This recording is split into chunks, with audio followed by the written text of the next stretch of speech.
Alors, rebonjour. Maintenant, on adresse comment tenir l'antenne. Donc, si tu n'as jamais tenu l'antenne, je vais te montrer comment faire. Alors, le curseur, pas le curseur, mais c'est-à-dire l'échelle vers soi, on tient avec les mains comme ça. Je vais tout traverser les étapes une à la fois avec le document. Donc, c'est vraiment ça que ça a l'air. Tu dois annulaire, pouce et index ici. OK? On ferme les mains doucement. On ne tient pas trop fort et on laisse glisser.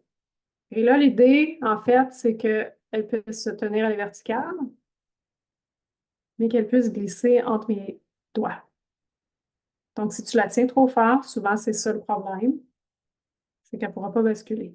Ce qui fait que quand je vais balayer quelque chose en mode recherche, s'il y a une résonance, mon antenne va pouvoir basculer. Fait que je te dirais juste à prendre le temps de ressentir le mouvement de glissement. Donc, je la tiens, elle est capable de tenir à la verticale, mais quand elle va frapper une résonance, il n'y a pas trop de pression, donc elle peut basculer. Donc ça, tu peux faire ça plusieurs fois pour le ressentir.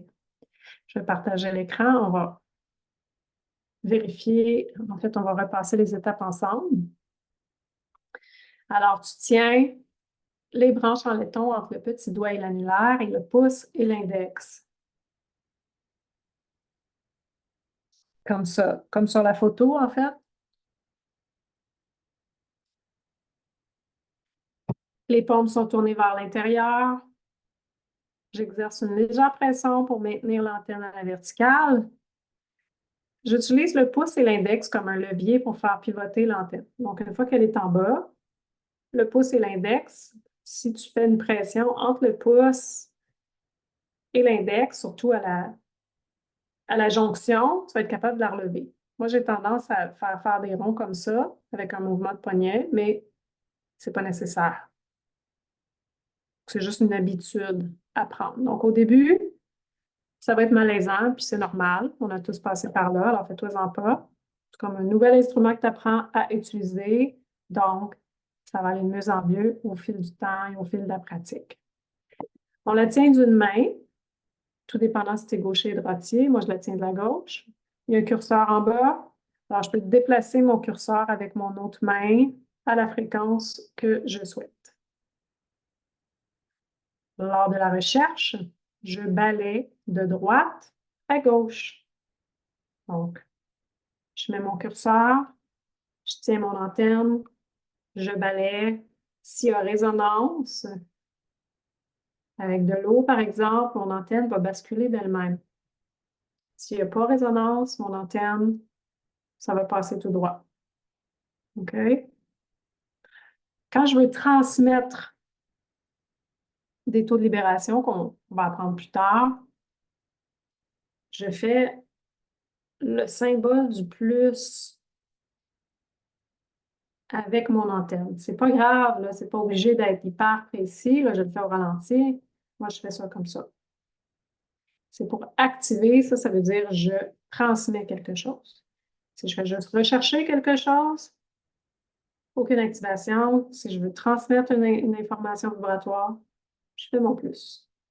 Et je laisse mon antenne basculer. Quand elle a terminé, ça veut dire qu'elle a terminé de transmettre l'information vers, en fait, vers l'objet désiré. À chaque lecture, après chaque lecture, je redescends mon curseur vers le bas parce qu'il existe aussi des taux négatifs. Donc, je ne voudrais pas émettre en permanence un taux négatif. J'arrête le partage d'écran et on récapitule. Donc, comme ça, je ferme, je laisse l'antenne basculer. Je suis capable de la tenir à la verticale, mais il n'y a pas trop de pression, donc elle peut basculer. Je la tiens d'une main, je déplace le curseur à l'onde que je souhaite. Si c'est 5, c'est 5. C'est tout. Si je veux faire une mode recherche, alors Je cherche, je sais pas, là, n'importe quoi. De l'eau. Ben, je mets mon verre d'eau devant moi. Là, vous ne le voyez pas, je vais descendre un peu. Le verre d'eau, on va dire qu'il y a de l'eau dedans. Et je balaie comme ça mon verre d'eau. Là, je fais juste un exemple. Il n'y a pas d'eau dans mon verre. Mais s'il y avait de l'eau, mon antenne, quand elle va capter la fréquence, elle va basculer comme ça. Alors là, il y a résonance. S'il n'y a pas eau saine, même si c'était par contre une eau malsaine puis que j'ai ma fréquence sur une eau saine, mon antenne ne basculerait pas. Alors, si la fréquence n'y est pas, ça va passer tout droit comme ça. Si je veux transmettre une information, je fais le plus comme ça, une fois, et je laisse faire. Mon antenne va basculer. Une fois qu'elle est basculée, l'information est transmise, la vibration est transmise. Et à la fin, je remets le curseur en bas pour m'assurer que je ne dégage pas une énergie négative. Alors, je ne suis pas en train d'utiliser l'antenne, mais je vous dirais, vous pouvez la redescendre, prendre l'habitude de redescendre le curseur en bas après chaque manœuvre. Alors voilà, on se voit à la prochaine partie. À tout bientôt.